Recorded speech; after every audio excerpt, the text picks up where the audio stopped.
নবীজি একবার সাহাবায়ে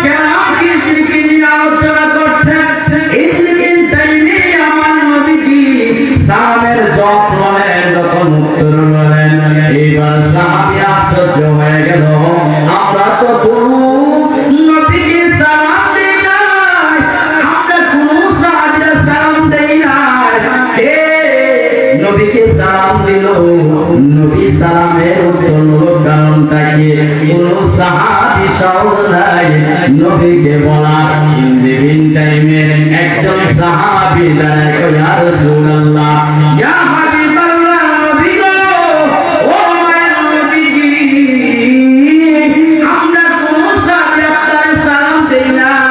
ডানে বামে সামনে পিছনে কোনো লোক নাই কেন আপনি নবীজির সালামের উত্তর বলে জানতে চায় আমার নবী একটা কই সাহাবী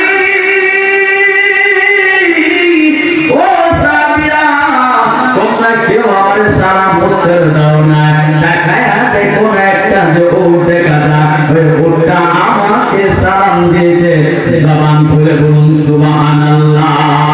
আর জবান খুলে বলুন আল্লাহু আকবার আমার নবী একটা কই সাহাবী এই উঠটা কেন আমারে সালাম দিয়েছে জানুনি এই উঠটার মালিক গতকাল রাতে এই উঠটা গতকাল তার মালিক আর স্ত্রী যখন খেতে বসলো হঠাৎ করে তার মালিক একটা কথা স্ত্রীকে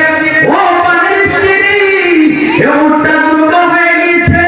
এই উঠটা আর কাজ করতে পারে না তাকে আমরা জবাই করে দিব তাকে আমরা জবাই করে আমরা অর্ধেক গোশত বিক্রি করে দেব আর অর্ধেক গোশত আমরা রেখে দিব এই কথা বলার পর উঠটা চিন্তা করলো সারাটা জীবন তো কারে আমি এত কষ্ট কইরা আমি খাওয়াইলাম আমি ওই পাহাড়ের ঝর্ণা থেকে পানি বহন করে আনলাম তাদের সুবিধা তুমি বিদাইলাম আমার বাচ্চা কাচ্চা তারা সবাই কইরা খাইছে আমার দুধ খাইছে এখন আমি বৃদ্ধ হয়ে গিয়েছি এখন আমি কাজ করতে পারি না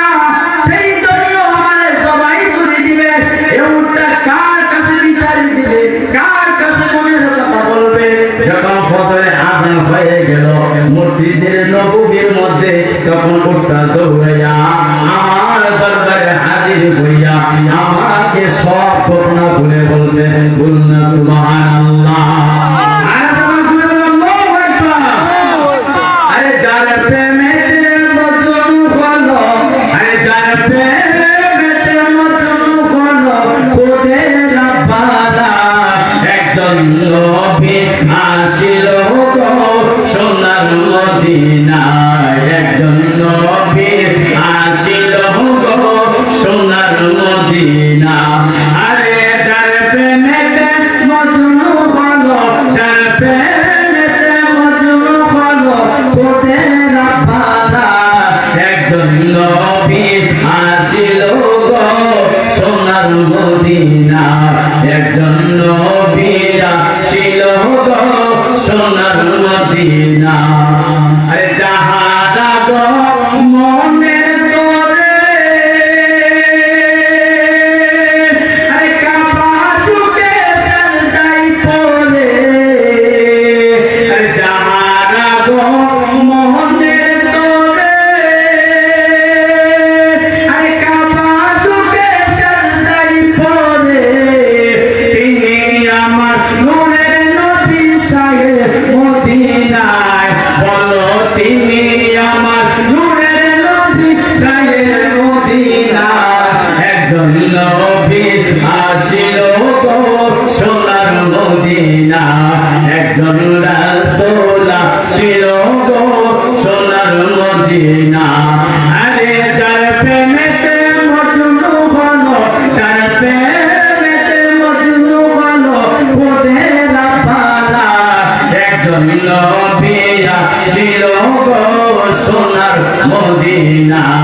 আরে একজন নবী আসিল গো সোনার মদিনা চিৎকারে বলুন মারহাবা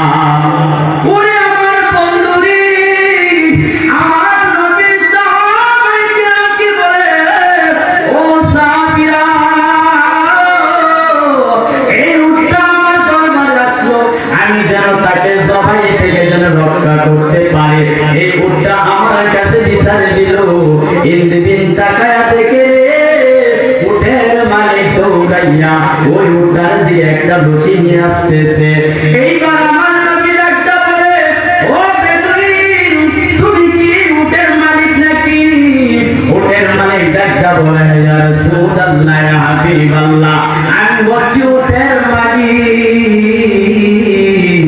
এবার আমার নবী ডাক্তার কয় তুমি কি বেঈমান না মুসলমান, তুমি কি ইমানদার না বেঈমান? তখন লোকটা ডাক্তার তো হাকিম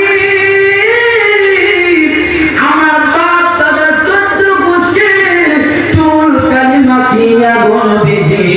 আপনার হাতে হাত রেখে আমি তো মুসলমান হয়েছি। চিৎকারে বলুন না সুবহানাল্লাহ। এইবার আমার নবী একটা ও আমার বেদিন সাহাবী এটা তো আমার কাছে বিচার দিয়েছে তুমি নাকি তাকে সবাই করে ফেলবা। ওটা তো তোমার অনেক অনেক হয়ে ওটের অনেক বাচ্চা কাচ্চা তোমরা বিক্রি করে আইছো, অনেক দুধ খাইছো, এ ওটা এখন বৃদ্ধ হয়ে গেল,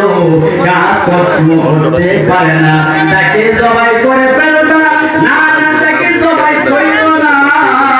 যতদিন পর্যন্ত থাকবে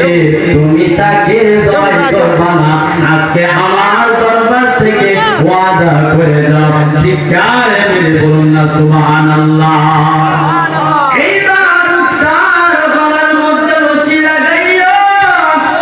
এইবার তার যখন টানিয়া টানিয়া যখন ওই বাড়ির দিকে নিয়ে যায়, উটটা ফিরে ফিরে আমার নবীর দিকে তাকায়। চিৎকারে বলুন না সুবহানাল্লাহ।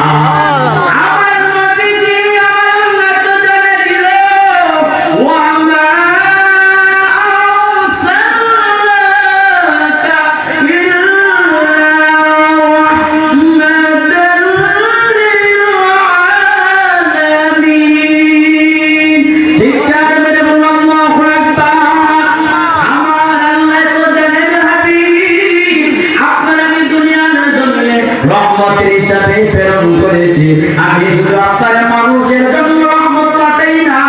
কুল কায়নাতের আনাচে কানাচে যত মাখলুক আছে সকল মাখলুকের জন্য আপনার আমি রহমত হিসাবে প্রেরণ করেছি। চিৎকার